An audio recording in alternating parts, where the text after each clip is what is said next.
매주 수요일에 만나는 남자입니다. 수남 김세호 리포터와 함께하는 시간이죠. 친절한 직업 사전 김세호 리포터 함께합니다. 안녕하세요. 안녕하십니까. 네, 수납 안녕하세요. 김세훈입니다. 네, 오늘은 어떤 직업을 한번 만나볼까요? 자, 오늘 제가 만나고 온 직업은 굉장히 아플 때면 자주 보는 분들이고요. 네. 아플 때 보는 분들이 두 분 계신데 어. 이분들은 아플 때 제일 마지막에 보는 분들입니다. 어. 처음에 만나는 분이 의사 선생님 아니겠습니까? 그렇죠. 네. 의사 선생님 만나고 나오면은 다음에 만나는 분 바로 약사입니다. 네. 자, 그럼 약사. 예.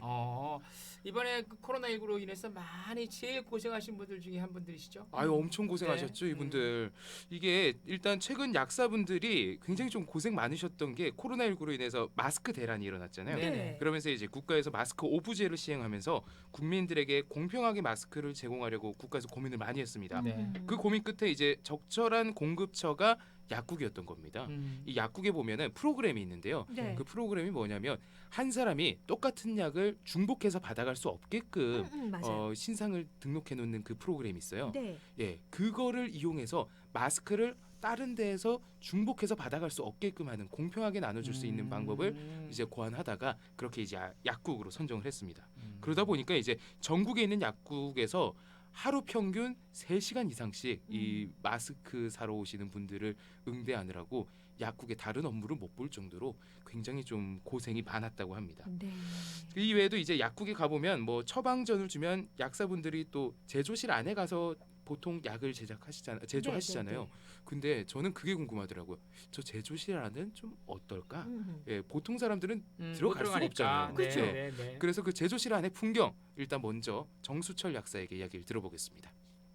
식당을 가도 홀하고 주방하고 다르듯이 약국도 안가밖에 너무 틀려요. 분위기가 조제실 안의 분위기 너무 상막해. 왜냐면 이제 약국이라는 것은 기본적으로 위생적이어야 되고 또 용량이라든가 약이 잘못 나간 걸 하면 안 되기 때문에 어떤 예를 들어서 혈압약도 뭐 아타칸이라는 약은 16mg가 있고 8mg가 있고 모양이 비슷하거든요. 그게 어떤 숙련된 약사가 아니거나 이렇게 되면 실수할 가능성이 매우 높아요. 요즘에는 또 어린이용 액제 같은 경우 물약 시럽 이런 거 같은 경우는 용량이라든가 또는 가루를 물에 타가지고 조제를 한다든가 이렇기 때문에 그 약간이라도 오차가 나면은 국민의 건강에 직접적으로 영향이 미치고 약국 입장에서 볼 때는 소송이나 여러 가지 어려운 점이 직면할 수 있기 때문에 정말 안에서는 별로 그렇게 낭만적인 것은 아닙니다. 오히려 약국에서 밖에서 환자들을 대할 때 아주 좀 낭만적이죠. 환자 어디 아프신지도 여쭤볼 수도 있고 또는 꼭 약국의 약사라는 게 약을 드리는 것도 있지만 이분들의 어떤 그 헬스케어 병을 좀 살필 수 있는 그런 부분 자기가 모르고 지나가는 거를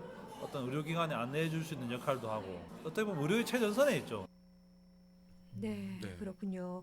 정말 그 약국에 보면은 진열되어 있는 약부터 근무하는 공간까지 이렇게 약들이 쫙 있잖아요. 아유, 엄청 많죠. 그럼 이분들이 그 약들을 하나하나 다 알고 계시는 걸까요? 네, 모두 다 알고 있다고 와. 합니다. 놀라운데 네. 이 보통 한 약국에 그걸 다 안다는 게 참 가능한가 싶은데 그렇죠. 네. 진열되어 있는 약이 평균 3천여 가지가 넘는다고 합니다. 대단하네요. 3천 가지를 이게 용법 용량을 다 알고 있다는 게 이게 보통 일이 아닌데요.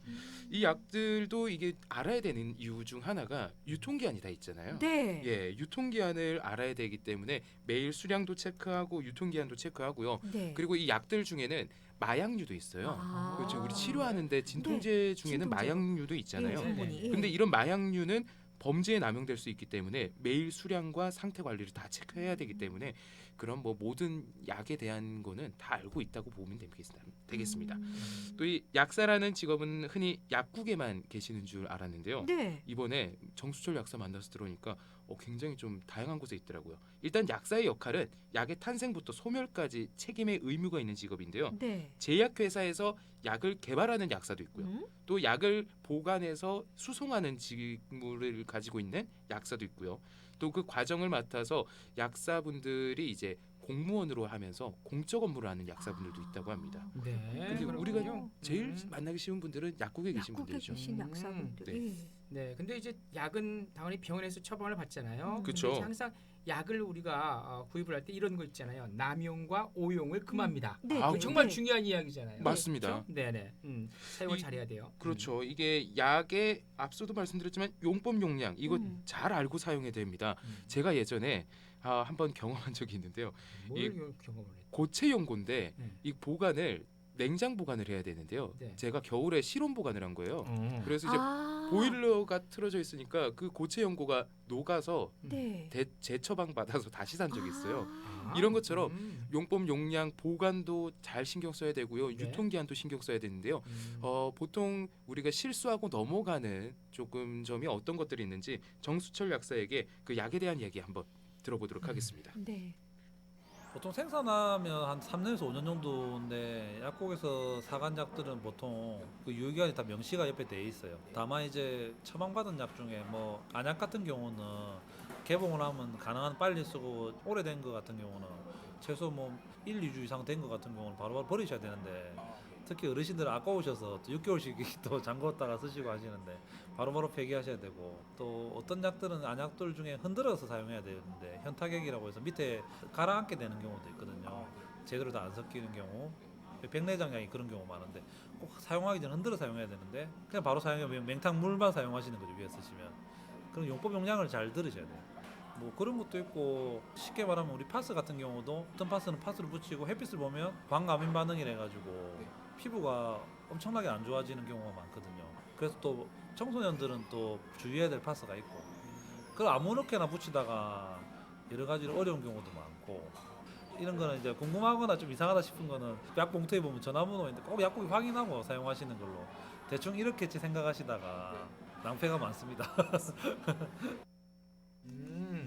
뭐 이렇게 뭐 용법 용량 잘 준수하는 것도 좋고 저도 저 눈물 인공 눈물 네. 그거 막 여러 번 쓰거든요. 한 번 네. 쓰면 버려야 되는데 네. 아까워서 아유. 그 어머님 아까워. 아버님이라고 아까워하는 게 아니라 저도 아까워요. 그거는 사실. 저도 사실. 그렇죠. 네. 그 아무튼 그래요. 아무튼 근데 그 우리 정수철 약사님이라고 그러셨던가요? 네, 맞습니다.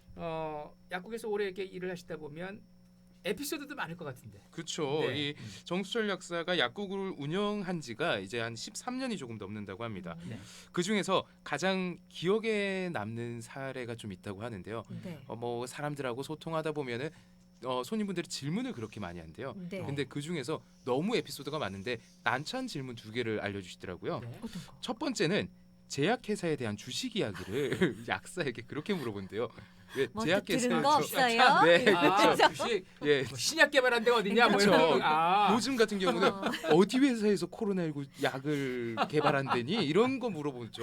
예. 또 그게 좀 화끈하지 않습니까? 예. 이런 질문 굉장히 난처해하고요. 음. 이어서는 이제 또 정치에 대한 질문을 물어보면은 음. 굉장히 좀 난처하다고 합니다. 이 정치적 견해는 벌어지면은 이게 손님들하고 그 간격을 좁혀지기가 어렵다 보니까 이런 주식 얘기 그리고 정치 얘기 관련해서는 조금 잘 모른다고 피한다고 하십니다.